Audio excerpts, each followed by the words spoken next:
Hi, y'all. This is Kristen Chenoweth. Hi, I'm Gloria Stefan. This is Sarah Bareilles. Hi, I'm Patty Lapone. This is Lin-Manuel Miranda. You're listening to the Broadway Podcast Network. There's a cat over here. There's a cat over there. And the wrong one died. And the wrong one died.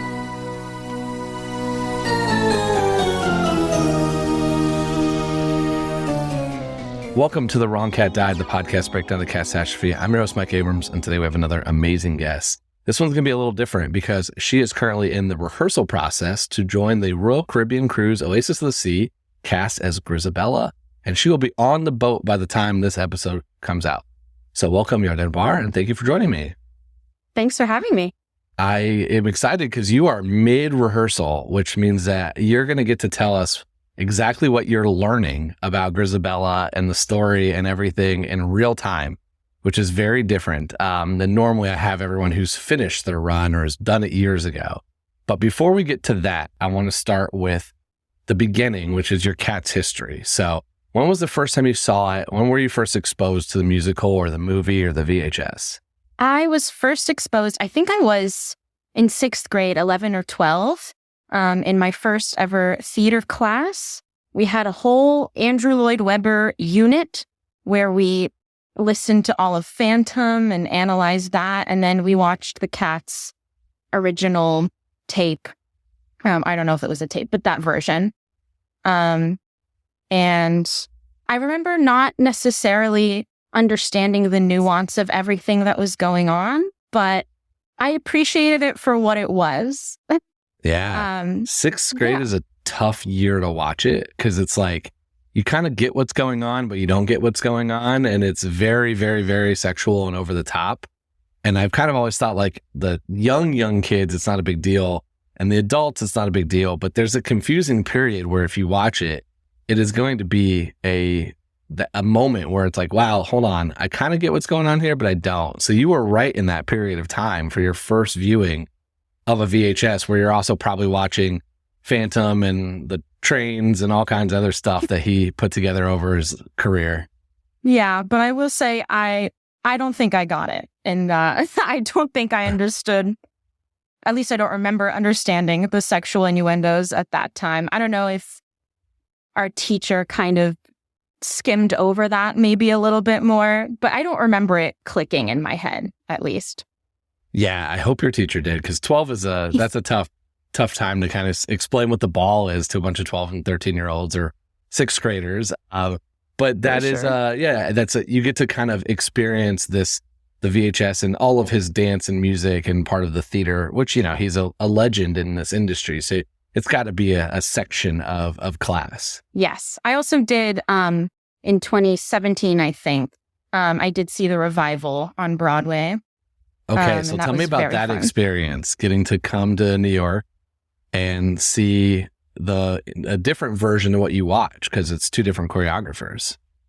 Yeah, it was an exciting time just in general, that whole trip, because I was kind of in the midst of college auditions and like visiting colleges. So I was there to visit a college campus. And then we saw a couple of shows. I didn't choose Cats. I think my mom maybe chose it. I don't really fully remember who picked it. I think it was just a ticket price kind of thing, or maybe my mom recognized the name and said, oh yeah, sure, let's do that. I do remember being surprised with the cats in the aisles. That was, you couldn't really see that. At least I don't remember seeing that in the VHS version. And they were definitely right there. But I just remember it being a whole lot of fun. I did get a photo on the stage. I think I was too shy to get a photo with Old Deuteronomy, but I have a photo in front of the oven. Wow. And so you got to go on during intermission? Yes. Yeah. That is awesome. I think it was during the Broadway Cares time of the year. And I have a photo with Skimbleshanks from after the show. Hey. So you with the like red bucket. So they're like collecting the bucket. So you got to take a photo with Skimbleshanks. I wonder which Skimbleshanks you got to take a picture with. That's probably one I've talked to almost all of them, I think, from that cast. Oh wow. So you went on stage, but you didn't take. You're a senior, so and you were intimidated by Old Deuteronomy to take the picture? I was shy. Or at least I definitely was at that time. Wow. Okay. That's super fun. I did not get to go up there, and I didn't know that was a part of it when I first saw it. And I kept thinking, wow, this is so cool. But then I also really felt for the performer, thinking this cat danced a bunch and now has to sit here. And it was mostly kids that went up, but it was a chance to go and be on stage. But I was not lucky enough to grace the stage at that time. Maybe next time it comes to Broadway. Next time. So I want to fast forward now to you booking the cruise and the show. So walk me through kind of how that all happened and what your kind of thought was when it was like, wait a second, I have an opportunity to go do this show that I learned in the 6th grade, that I got to know, I got to see this classic, but also a slightly different version because you're doing it on cruise, which is a 90-minute condensed version. I mean, I won't lie. I've auditioned for, I think, almost every single musical that Royal Caribbean puts on. And in my mind, I thought Cats was the least likely one I was going to book. Because I'm not a dancer. Like some of my castmates are dancers. Mm-hmm. I have never seen anything like it. And I'm, more of a singer, but I'm also young. And I'm 24 right now. But I turned 25 in like 4 days. So I don't know. So you'd be 25 when this comes out. Yeah. Okay. And so I submitted for Grizabella, just kind of like, I want to work for this company. I don't think this is the role for me, but I was really desperate to cruise. That was something I was very, very interested in. And I wanted to just get in front of them as much as possible. And I figure, okay, well, if they think I'm not right for it, then they won't call me in. And that's that. And they did call me in, and they kept calling me in. It was one of the most intense audition processes I've ever been a part of. There just was round after round after round. And after one of my first rounds, I was like, oh, I think they like me. I am surprised, but happy about it. And yeah, by the end, I really wanted it. And I believed I could do it. And I figured, okay, if they don't want a 40-year-old, then that's great. And I, saw videos of it and I realized, okay, they are casting, some younger people in this role sometimes. And yeah, just followed it through and was really, really happy when I did end up getting it. Yeah. It's so cool to hear that, because I do think, as someone who has, this show's been around for 40 plus years, and I've made a lot of my argument against Grizabella because I saw younger Grizabellas. I didn't see older Grizabellas that kind of had that mindset. And that's, I think, is part of why I've always argued against Grizabella as a Jellicle choice. Mm-hmm. And so, but there's been a lot more of that it's more common now to have a younger Grizabella in the show. And so I want to ask, though, as you're going through now, you're in the rehearsal process, how much dancing are you going to be required to do? Because Grizabella, in some cases, does the opening number and some of the other stuff. Like, it's not just a singing role as it used to be, or at least it's evolved more to not just be come out and I think they used to be 14 minutes on the stage total. It's like, come out, sing your one brief song, the little memory, do your intermission, come out, do the end, and then go home. Like, it was a pretty easy track, minus not easy. None of them are easy, but it was not a lot of time on stage track compared to the Cats is known for ensemble dancers dancing 2.5 hours straight. So how much are they putting you as more of a singer on stage to dance? I think it's kept the consistent track of, I do the Baby Grizz, the opening, and dance in that. I leave after naming of Cats to do the quick change into older Grizz.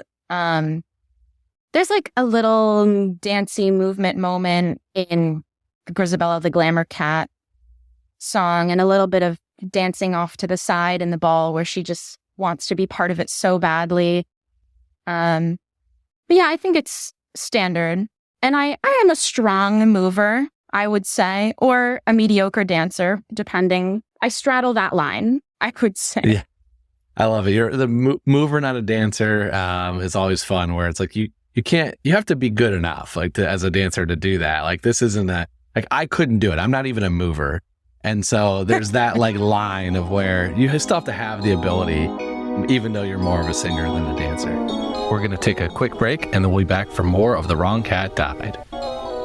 So I want to talk a little bit about now you're mid-rehearsal, and you're doing, again, this shortened version. So there's no bustifer, and I think they cut a couple things out. But what have they told you? Like, I want to hear a little bit about what do you remember, because it's been only a couple weeks, of what they've told you about character development and plot. Like, did they sit you down and said, here's Kat, here's the story, and here's Grizabella, and here's her story, and here's the relationships you need to play? Like, how much of that have you gotten into midway through this rehearsal process? A lot, actually. We started with that. Not our whole first day, but a good chunk of our first day was us sitting in a circle, and our director gave us all printed out T.S. Eliot poems about the ones that pertain to each cat. And for me, it was the Rhapsody on a, I don't remember the name of the poem, which is maybe bad, but the one that inspired Grizabella the Glamour Cat. Yeah, because it wasn't in the book. Yeah. It wasn't in the book, so it was a separate one. And my favorite fact about that was it wasn't in the book because it was too scary for children, was his rationale, which is why I'm always like, this is the one we're going to center the musical around that children go to. Yeah. Yeah. But I guess it's memory that is, there's like two poems that Grizabella was kind of based off of, and one is a completely separate one that is published by T.S. Eliot. And if I remembered the name, it was Rhapsody on a something night or something like that. Or not Rhapsody. I don't know. We can find it. It's okay. I should probably know that. Yeah, no, it's okay. So you sit in a circle and you're getting told the story. What do you remember of that story? What did they tell you that stuck with you? Oh, so much. I think that took a few hours, a couple hours. Our director is so passionate. And he knew the words to all these poems by heart. He would just like say them. It was amazing. He went through every single moment of the show to the specificity of, the cats are scared by Macavity, so Old Deuteronomy, to make them feel better, brings forward Skimbleshanks, and as a candidate for the Heaviside layer selection, to cheer up and reassure the tribe. It's like moments as specific as that. And like why each scene flowed into the others. And we each read our own characters' poems. And then at the end, I remember the director said, so don't let anyone tell you that Cats doesn't have a plot. I mean, completely. I think that's the part that's crazy, as I've done 150 plus episodes of this. There is not a plot in the sense that most of the audience is not going to pick up the entire story being told. But the more you dig into it, there is a lot happening, and there's a lot more that's unwritten that you could make assumptions about, which is, again, why I've been able to continue this show, is because I'm able to kind of continue with those assumptions. And I think that's where I've been always fascinated. And I was so excited to talk to you because it's not like your memory of it. It's not like you have to think back 30 years like some people I talk to. You are right in the middle of it right now. And so it's so fresh in your mind. And I get a different version every time I talk to somebody. And so I would love to hear a little bit about what relationships they told you, your director told you, that are truth with Grizabella. Like, this is her relationship to Bomb and Demeter, or this is her relationship to Victoria, or any of the other ones that you have that you can remember. Yeah, we were definitely told what is specifically known about the character, and then the rest we kind of take on ourselves and figure out what is true for us. So what is known about Grizabella is that her and Jenny Anydots and Jellylorem and Skimbleshanks are around the same age. They grew up together. And her, Grizabella, and Jenny Anydots they were besties. They were inseparable, is what I was told is a known. Also that her relationship with Baum and Demeter is that they all went through the same thing. Grizabella went off with Macavity, was seduced by Macavity into this other life, and then got too far into it with the drinking and the drugs. And when she wanted to rejoin the tribe, it was too late. They saw it as she had already made this choice. And whereas Baum and Demeter, first of all, I don't know if either of them necessarily chose to go with Macavity in the first place, or if they were coerced into going away with Macavity, but they both returned to the tribe willingly and didn't leave the tribe willingly, whereas Grizabella did leave willingly. So while she looks for sympathy with them, they don't give that to her. Even though in Grizabella's mind, they kind of went through the same thing. Victoria, for me, that's there's nothing known. The more known is that Syllabub is kind of what Grizabella used to be. Grizabella sees herself in Syllabub, and there's even a moment in the opening where I'm on stage as Baby Grizz and Syllabub is on stage and we're in the same pose. Again, like you said, no one's going to necessarily notice that, but it's just meant to be kind of reflective of their mirrored situations in different parts of life. Yeah, I love that because that's such an interesting... The Syllabub piece is kind of well documented. And so having those little pieces that you're doing the same pose and you're together, like that's the stuff that allows these connections to work. And that's where I do think when you know, like your director said, that's the plot that's there. That's just not clearly defined for everybody. So there's nothing told for Victoria. There's a camp that thinks that she might be your daughter. I think that's possible. I've heard, I'm not 100% sure where I stand on that quite yet. I'm more solid on the fact that I think Monkastrap and potentially Tugger are Grizabella's children. Monkastrap, at least because of just how similar their coloring is. I feel like that's got to be on purpose. And just his, I don't know, natural ability for natural inclination towards leadership and desire to be in that kind of public-facing position. Mm-hmm. And Tugger as well, to a degree. Victoria, I don't know, because I'm not sure about the ages, if that would work, or who her father would be. But I've definitely heard the theory of she left Victoria with the tribe because she knew she couldn't take care of her. I guess it could be. I'm not sure. I think it's maybe more likely she's like a grandchild, perhaps. Mm-hmm. So I think a lot of the rumor stems from her being the first one to reach out and touch you, and during memory, as like there is that relationship of that's the acceptance is usually Syllabub, I believe, or not Syllabub, it's usually Victoria, if I'm remembering correctly. Yeah. Is that right? So there's this like thought that maybe it is daughter. Granddaughter is interesting because I had not thought about the different age potentials, which means that maybe it's Monk's child. Like, I don't know. That's a whole different layer that we haven't talked about. Oh, she could be Monk's child. I could see that. I've also heard maybe Syllabub is Grizabella's granddaughter, and that's why Syllabub is so drawn to her also. But my cast is still, that's the exciting thing, is we're still kind of working things out with familial relationships, and it's kind of changing every day. And that's really fun. And who knows, maybe it'll change every day when we're on the ship too. Maybe someday, sometimes she'll be my daughter and sometimes she won't.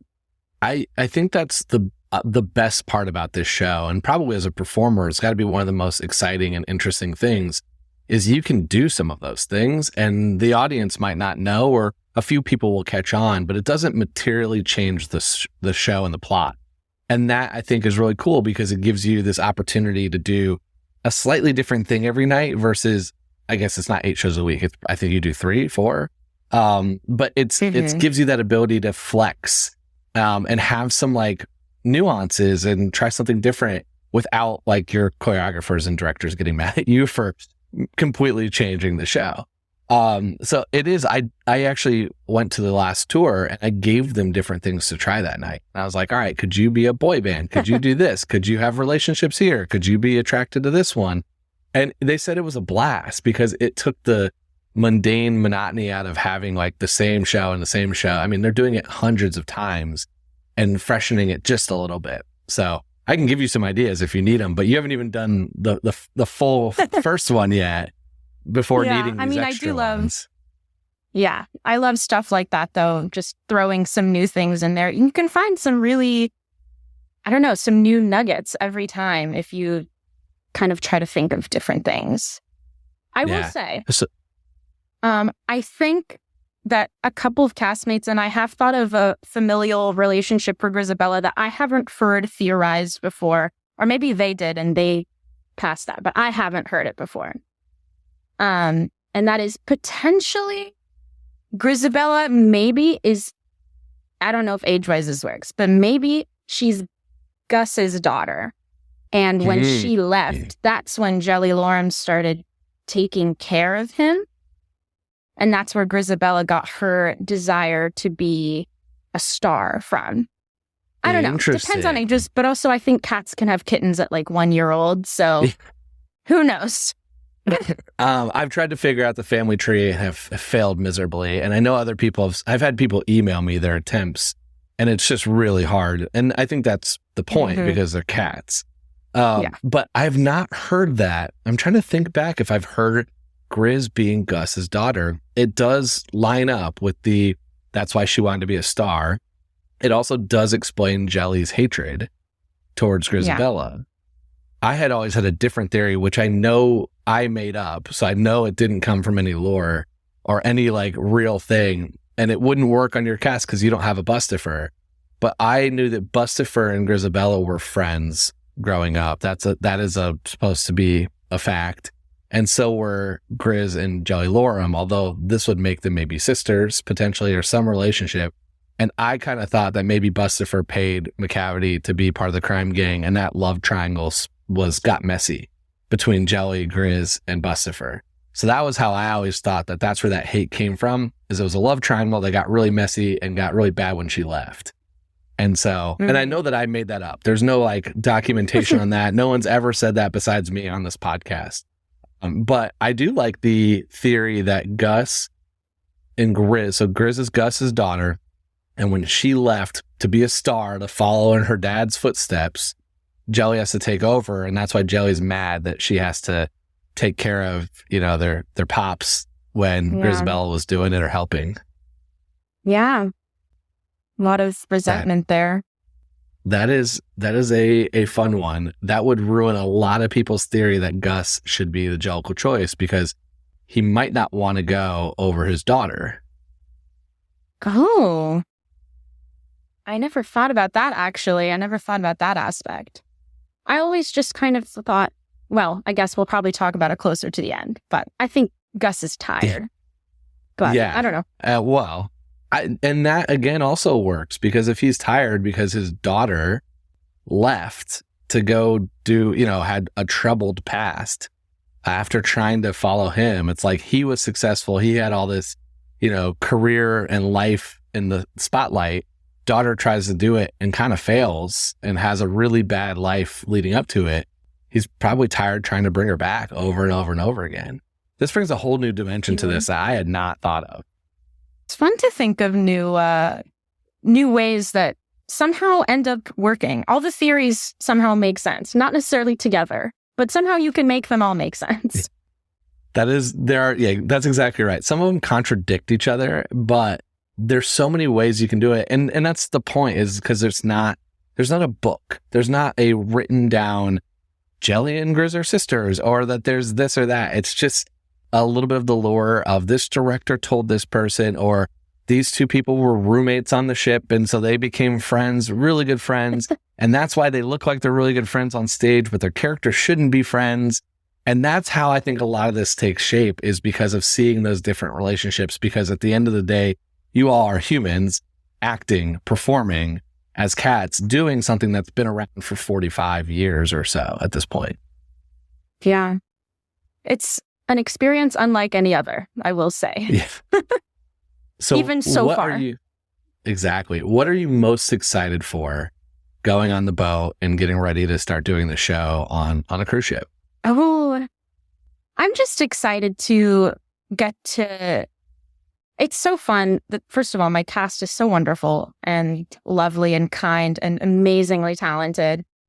And I can't wait to just be on stage with them in our full cat suits and just interact as cats and become a tribe even more than we're already becoming. I think that's... And traveling the world also, but... Yeah. And are you ready? I mean, one thing I found fascinating about the cruise version is there's just a lot of variables that don't exist in a stage with, you've got seasickness and a rocking boat potentially, and you've got a crowd that's not a paid crowd per se. So you've got a very different crowd each week and each night even. So how do you mentally prepare, or how's your cast preparing for some of those unforeseen nuances that are part of live theater, but even more part of live theater on a cruise ship? Yeah. I mean, I've read a lot of the cats reviews, and I know that a lot of people do tend to leave. That's just something I think we have to be ready for. It's just not for everyone, and that's okay. But when it comes to like the rocking of the ship or anything like that, I feel like that's just going to have to be something we get used to on board, or bring a lot of non-drowsy Dramamine and hope for the best. We did get, for the other show, and I think potentially for cats as well, depending on the track, we have 2 different sets of shoes if we wear heels. So we can wear flats if it's an extremely rocky night, apparently. You have better grip for your paws if you have a wild night. Those are little things I think are just, to me, fascinating. It's like, I didn't know about a rake stage for, until the show, and learning about that and learning about trying to do that with, potentially waves and is just such a different piece of live theater that you have to deal with. For sure. All right, so let's do a little rapid fire. I'm going to take Grizabella out of the equation, but if you could go on for one night for one cat, it doesn't matter if you could dance, sing, male, female, any cat, who would you want to go on for one night as? Ooh, I feel like it's got to be Tugger. Just go wreak havoc and have fun. Yeah, he's so fun. So here, I have a follow-up on that, because is that your natural personality, like of that like very outgoing, or is that the exact opposite of your personality? That's the opposite of my personality. I mean, it depends on the day. Some situations, sure. But on a day-to-day basis, I wouldn't say I am as much the life of the party as he is. But he is quite an extreme. I just think it'd be so fun to be literally chaos in that track. I agree. I asked because that's always been an answer for me, and it's the exact opposite of my personality, and which is why I think it would be fun. Because I think you only answer that question, I think, one of 2 ways. Either it's the exact opposite of your personality, or this is you to a T in cat form, and you want to go do it if you're not already doing it. And so it's always fun to kind of hear. It seems to be common. Everyone's like, I want to do the one that's so far out of my norm that it would be fun. And that's Tugger for a lot of people. So it's really fun. That makes sense. Who are your favorite and least favorite characters? Okay. For favorites, I think Skimble is my favorite. And I don't know if that stemmed from seeing the revival and just getting a picture with him. But even before I got the picture, I was like, I liked that train song. That was fun. I also have a soft spot for Corkopat and Tantamile. I just think I love watching them. And it takes a lot of skill to truly be able to move as seamlessly together as they have to. It's enchanting to watch. I agree. Least favorite, that's hard, because what if my castmates see this? And I know. So I always say, take the people out of it. which character would bug you. It's like which family member drives you crazy. One is definitely gives you much harder time than the other. Ooh, I mean, for someone who would actually drive me crazy, in real life, Tugger would actually drive me crazy. Which is funny because I just said I wanted to go on for him. But like, as a person, yeah, he'd probably annoy me. Okay. What about favorite song from the show? Ooh. I mean, To Watch the Ball. It's not really a song that we sing. I think it's a song, yeah. Yeah, I think the ball. Also, yeah, the beginning of the ball, they do sing, and it's beautiful. I love the ball. Yeah. Mm-hmm. All right, my fun one is, which cat do you think would be living their best life as a cruiser on your ship? So as a guest. Ooh. You know, I think Jenny Any Dots needs that. I think she needs a vacation. And I think she would nap on the beach all day and not train her mice and roaches and have a grand old time. I love it. I wasn't thinking who needed it. I was thinking who would have the most fun. And so, and I also think the one that would just be on most is Bussifer, which is probably why he's not in the show, because he's busy eating and like roaming his way around in his suite because he's rich. So I do think Bussifer would be, he's just there watching. Okay.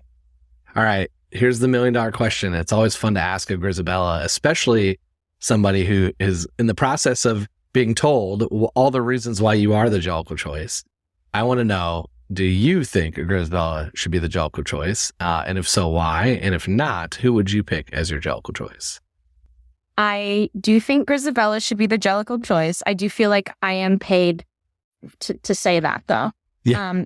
But I would think that anyway, at least playing the part, because, well, honestly, I have a kind of different take that I haven't heard before. But I think Grizabella's not necessarily aiming to be the Jellicle choice. Yeah. I think I'm just trying to go and get my family back.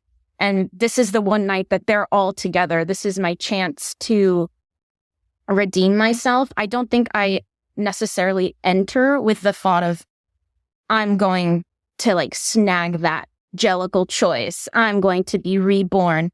I just want my family back, even if I died right after. I don't think that Grizabella would care. I think she just wants to be accepted again. And I think it's Deuteronomy's kindness that says, you messed up this time, so like you deserve another chance to do better. I don't disagree with that. I've been on this same take for a long time, but I don't understand why you can't spend the year with them and be next year's. Like, do you not have a year left? You just said you're 25. Like, I think you got the year left, right? I think Grizabella doesn't. I don't know if it's the drugs or just she is not in very good health. And I have been directed after Big Memory that before Victoria touches her, when no one touches her, to turn away and leave to go die. Because I don't want anyone watching me. I can't have them watching me, and I'm going to go die right now. So, yeah, I don't think she has another year, even if accepted. I think that the confession took everything from her. Okay. But I think she would have been happy even if she wasn't the Jellicle choice. Because she gets to go home. I think that's the part that I don't have any argument against the redemption story of being accepted to the family and wanting that back and being accepted. I just have always thought that there's a moment when they re-accept her. Why can't she spend one more year and go next year and have this like amazing time with her family, rehab, get clean, and spend time with your granddaughter and your father and whoever else we've decided to believe the relationships come from, and go next year and send somebody else up this year, or even send your dad up this year, who seems like he's also on his last leg. Yeah. Yeah, I think, at least the way I have been directed, I don't think she has another year. I don't think she has another day. I think regardless, she would have died that night. Like whether she went up to the heavy side layer or not. And I think the only reason that she was picked over Gus, in my mind, is that Gus lived a very fulfilling life. And he doesn't necessarily need another go. Like, he did good. Grizabella needs to come back again and like fix what she did, and be a good member of the tribe, be a contributing member of the tribe. Whereas Gus already fulfilled that. So she's coming back to then, she's going to be baby Grizz and have a full new time to be part of the family and redo her life without all the problems this time. Yeah, that's what I think. Yeah. It's hard. As we're talking, you're a couple weeks away from going on. So I did not expect you to give me a different answer, because your entire mindset every night is going into why you should be the choice. So I thought it'd be very difficult to argue against it, but it's really still fun to ask. Has your cast talked at all about this? Briefly, I mentioned it to our Gus the other day that I was going on this podcast. And I was like, yeah, part of the premise is like, Gus should be the choice. That's what they strongly believe over there. And he was like, yeah, obviously Gus should be the choice. And I think either one is right. I don't think that one is wrong necessarily. I understand the reasoning. Yeah. But I think either way, both of them die like that day, probably. Okay, yeah. So they both are. Yeah, that's the argument against Gus. They're not making by it. A thread. Yeah. I can tell you the show actually started. Gus is the most common non-Grizabella answer, and I think makes the most logical sense. But this show started on the premise that I want an American Idol X Factor version where I want audience voting based on who performed the strongest that night. And I want it to be different every night. And I think you could do that on the cruise ship. You all could easily make that happen. And I'm waiting for some regional production or your cruise or somebody to finally say it's time. It's time to do a different version, and not really different version, just different ending every night. And I'm ready. I'm ready for whoever I can convince to finally let me do that. I've seen and heard of a couple shows, not Cats, that, the audience chooses the ending or it's a different ending every time, just kind of randomly selected. And that could be interesting. It works. It definitely works because you still have everything else and you can do exactly this. You can sing memory. You can go walk off to die. You can still get touched to be, by Victoria. And then you just pause there and she's accepted into the family. And then now we vote for who gets to go up to the heavyset layer. So the whole story stays the exact same. The only nuance I think that I have to solve with this is there's the addressing of cats at the end. And I think Old Deuteronomy says it, if I'm not mistaken. Yes. Somebody sings that. And so if Old Deuteronomy wins, is voted, then we have to have a backup plan for who's going to sing that song. Oh, Monk which is, again, definitely easy. knows it. Yeah, easy to sing. It's not hard, but we just ready to take over. That's the variation. So that's my goal. That's what we're here for. And I've still not been able to go see it on the Oasis of the Seas. One day, I hope I will be able to fulfill that and hop on the cruise and go. I think you're going international at some point, though, right? It's the boat is going international. So we're going to Europe. Yeah, even more fun than just the Caribbean and get to see new parts of the world. Yeah, I can't wait. I will say, I think the only hole in the American Idol Cats version plan is that Grizabella was not even a character when Cats was first conceived. And the reason she was added was to give more of a through line and to give the audience someone to root for. And I think it would be somewhat unsatisfying, just the way the show is structured, if the person that you're enticed to root for then doesn't have that validation of winning. So something would have to be tweaked, I think. Let me tell you why I disagree with that. I don't fully disagree with it, but I partially disagree with it because having watched years of those shows, X Factor, America's Got Talent, American Idol, you pick any of them. They do an amazing job of having at least one or two sob stories. and they like really build up the 3-minute video clip you watch before they perform. And there is someone that they are pushing you to root for, but that person does not always win.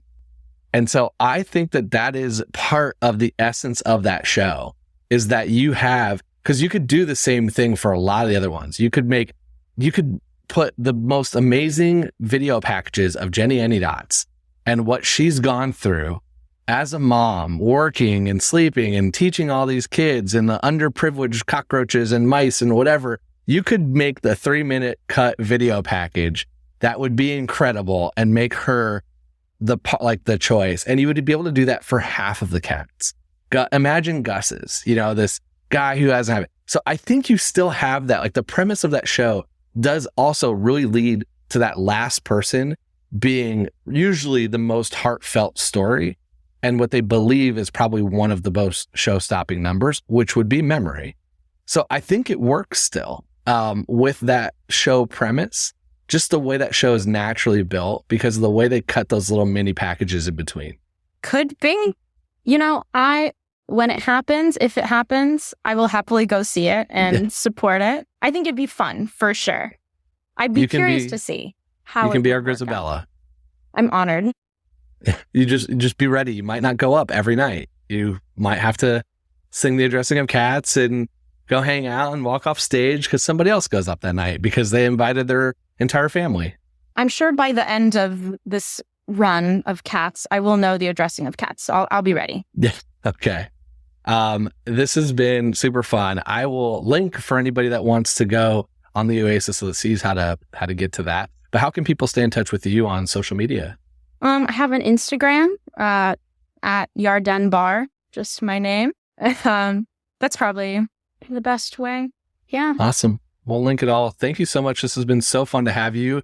I can't wait for you to actually go and get to perform and do this on the cruise ship and have a blast being Grizabella.